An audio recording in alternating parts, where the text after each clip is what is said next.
Hey everyone, welcome back. Today we're taking a deep dive into interstellar travel. A topic that I know is especially interesting to you listeners out there who are fans of the show Bravest Warriors. You know it!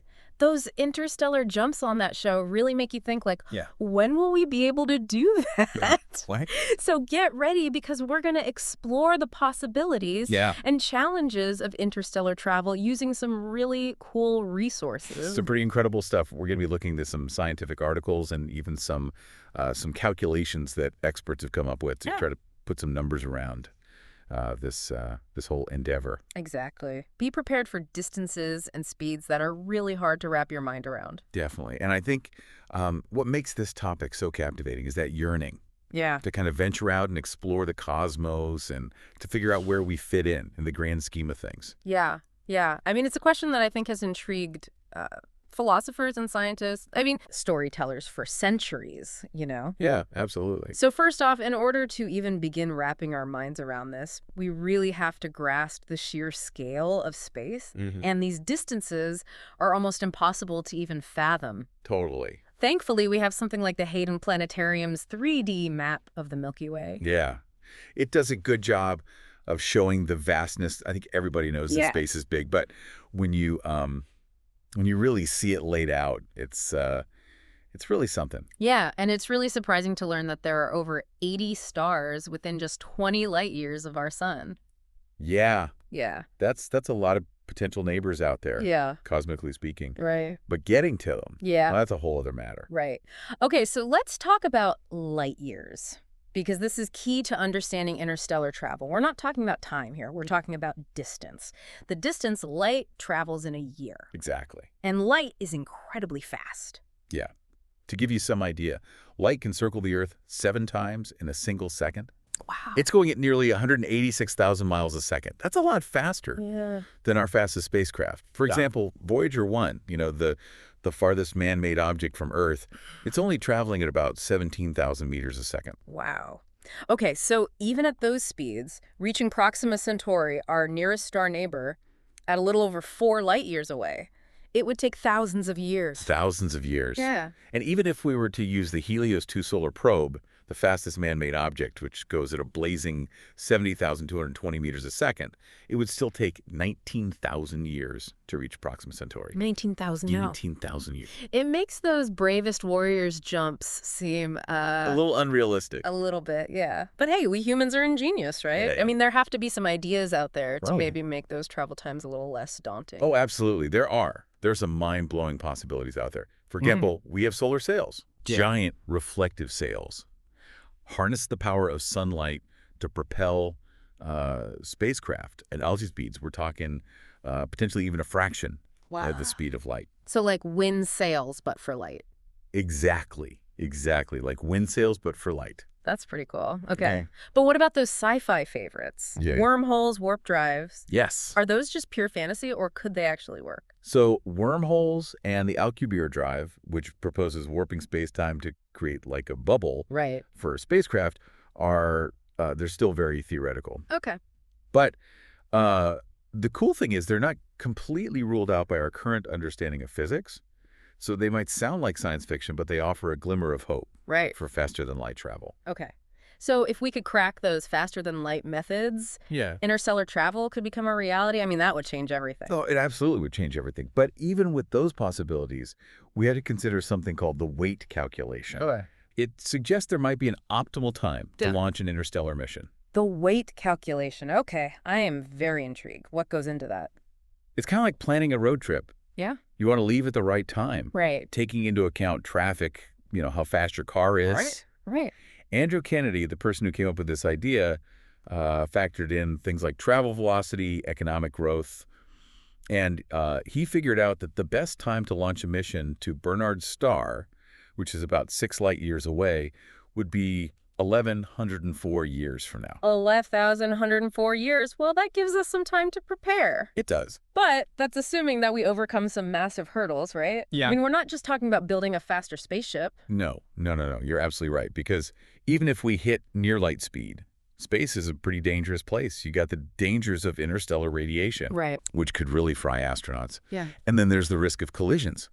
even with tiny particles of dust and gas, which could be catastrophic at those speeds. Yeah. And let's not forget about the chance of some disaster on Earth wiping us out Right. before we even get to that point. Yeah, that's a pretty sobering thought. It's so exciting to think about reaching other stars. But space travel comes with some serious risks, even before we consider the distances. Absolutely. So let's dive into that a little bit more. Let's do it. Yeah, it really does highlight how fragile we are when you think about the vastness and the harshness of space. Right. But it makes you wonder, what about other life forms? I mean, Right. could they handle it better than us? Yeah, right. If even getting into space is so difficult, what about being out there exposed to the vacuum? Exactly. Right. Exactly. It brings us to one of the most profound questions in science, in existence, maybe. The Fermi Paradox. Yeah. Yeah, the classic "Where is everybody?" Yeah, exactly. It's a real head scratcher. Enrico Fermi, brilliant physicist, he calculated that with the sheer number of stars and planets in our galaxy, Right. it's very likely that other intelligent civilizations have existed. Right. And some of them might have had billions of years to develop technology, including interstellar travel. So why haven't we found them? Right. It seems like our galaxy should be bustling Right. with alien spaceships. So what are some of the theories to explain the silence? There are some intriguing possibilities out there. Yeah. Some suggest that maybe we have been visited, Okay. but just haven't noticed, or we haven't interpreted those visits correctly. Right. Others propose that we're just too far out on the edge. You know, Yeah. we're on that galactic edge, Right. and we haven't been discovered yet. Okay. So we're just a little blip Yeah, just a little blip, on the cosmic radar, unnoticed. totally noticed. And then there's the kind of unsettling possibility Right, that yeah. we're truly alone, Right. or, you know, maybe we're just not that interesting. Ouch. Okay. You know, just not interesting enough for anybody to visit. If there are advanced aliens out there, what would it take to make Earth a worthwhile destination? That's a good question. Yeah. What do we have to offer? Right. That's something to ponder. Okay. Yeah. That's a big question. That's a big question. But let's go back to space being dangerous just in and of itself. We've talked about radiation collisions, but the vacuum of space itself isn't exactly friendly to humans. No, it's not. So what would happen if you were exposed to space without a suit? Well, the Bad Astronomer and SciShow have some pretty insightful videos that get into, shall we say, graphic detail of what would happen I'm ready. if you were exposed to space without a suit. Lay it on me. It's not pretty. For starters, all the air in your lungs, your digestive system, it would rush outward. Your soft tissues, like your eyes and mouth, Oh, wow. they would dehydrate rapidly and swell. Okay. And as that moisture vaporizes, it freezes. So dehydration and frostbite at the same time? Yeah, pretty much. Oh, wow. And it gets worse. Gases in your blood would come out of solution, so your body would actually inflate to about twice its normal size. Wow. And the blood vessels in your eyes would burst. That sounds pretty awful, but wouldn't you just instantly freeze solid in the vacuum of space? That's actually a common misconception. While space is incredibly cold, there's no atmosphere to conduct heat away from your body.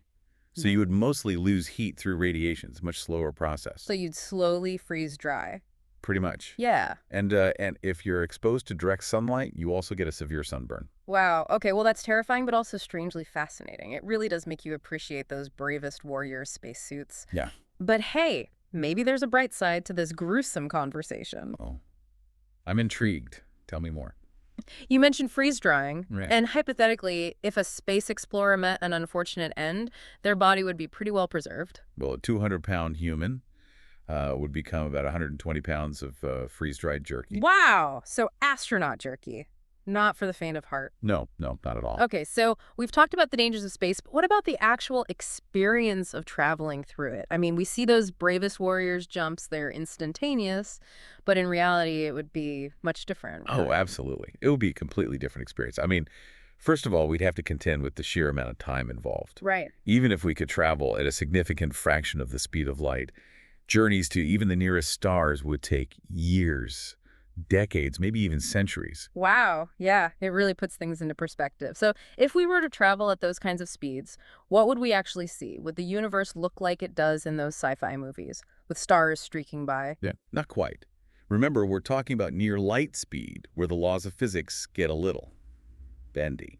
One of the most interesting effects would be something called blue shift. Blue shift. What's that? Imagine the sound of a siren as it approaches you. The pitch gets higher, right? Well, blue shift is kind of like that, but for light. As we approach a star at near light speed, its light waves get compressed, shifting them towards the blue end of the spectrum. So instead of stars streaking by, we'd see them change color. Exactly. And the faster we go, the more extreme the blue shift. Eventually, the light from stars would shift beyond the visible spectrum into ultraviolet and even X-ray wavelengths. Whoa, that's trippy. So traveling at near light speed wouldn't just be about distance and time, it would completely alter our perception of the universe. Absolutely, and that's just the beginning. There's also time dilation to consider, where time actually slows down for the traveler compared to someone back on Earth. It's mind-boggling stuff. I bet. It seems like interstellar travel wouldn't just be about reaching a destination. It would be a journey of discovery in every sense of the word. We'd have to relearn how to see, how to experience, how to understand the universe. You're absolutely right. It would be a complete paradigm shift, forcing us to reevaluate our most basic assumptions about space, time, and reality itself. Yeah, it would really change our whole understanding of the universe, wouldn't it? Absolutely. It would be a truly transformative experience. So where does that leave us? Are we destined to be stuck on this little blue planet, or will we someday, walk among the stars? I think that's the big question everyone wants an answer to. Right. And while we don't have a definitive answer yet, I think what's important is the journey itself. The pursuit of knowledge, exploring the possibilities, Yeah. constantly trying to expand our understanding of the universe and our place in it. Right. That's where the real magic is. I love that. Yeah. Even if interstellar travel stays a distant dream, the act of dreaming, of exploring, of challenging ourselves to think beyond what we currently know. Absolutely. That's what makes us human. Yeah. And who knows? Maybe generations from now, our descendants will look back at our efforts and our dreams or deep dives into these mysteries, Yeah. and they'll smile, knowing that we played a part in paving the way for their incredible interstellar adventures. Now, that's a beautiful thought.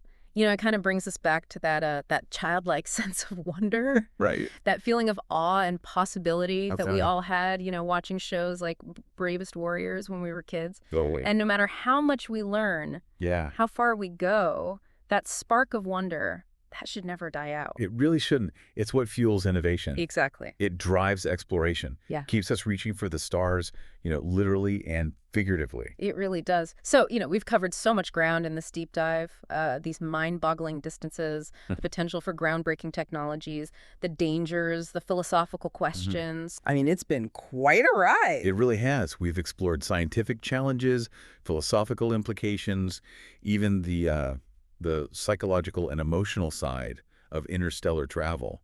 It's clear this topic really captures the imagination. It does. Pushes us to think bigger, and I think ultimately it reminds us of the resilience and adaptability of the human spirit. It really does. And speaking of the human spirit, let's circle back to one of the most fascinating questions we've talked about, the Fermi Paradox. Right. We talked about the reasons why we might not have encountered other intelligent civilizations, but I'm curious to know what your thoughts are on it. Do you have a favorite theory? Well, it's such a complex question with so many unknowns. Okay. It's hard to pick just one. Right. But if I had to choose, I'm kind of drawn to the idea that we just haven't been discovered yet.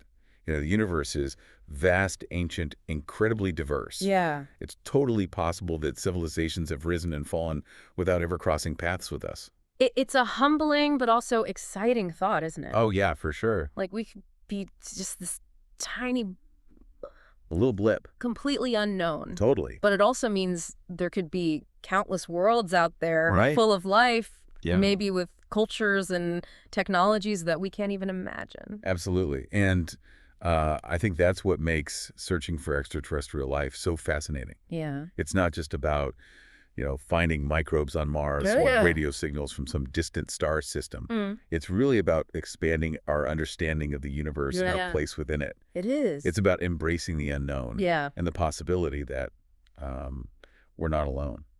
It's funny, isn't it? We've discussed the mind-blowing distances and these technological hurdles, but I think for me it's those philosophical questions that really Yeah, capture my imagination. I agree. This idea of other beings out there looking up at the same stars, wondering about their place in the universe. Right. It's awe-inspiring and maybe a little terrifying at the same A time. little bit of both, I think. Yeah. Well, as we wrap up this deep dive, Yeah. it's important to remember that for now, interstellar travel is still a distant dream. But that doesn't mean we should stop dreaming, right? Absolutely not. We got to keep dreaming, keep exploring. Keep pushing the boundaries of what we know. And Exactly. who knows, maybe someday those dreams will become reality. Maybe our descendants will look back on all our efforts, our deep dives into these mysteries, Right. and they'll be grateful that we played a small part in paving the way for their incredible interstellar journeys. I think that's a wonderful vision for the future. It reminds us that even with all the complexities and challenges, that spark of wonder, like we all felt as kids watching Bravest Warriors, that should never fade. Absolutely. That's what keeps us human, what pushes us forward, Yeah. inspires us to reach for the stars. And on that note, it's time for us to sign off. But before we do, I want to leave you with this. As we consider the vastness of space, the potential for other life out there, and the incredible challenge of interstellar travel, let's not forget the power of our own imagination. Through imagination, we envision possibilities, we challenge the limits of what we know, and ultimately, we shape the future we want to live in. So keep dreaming, keep exploring, and never stop reaching for the stars.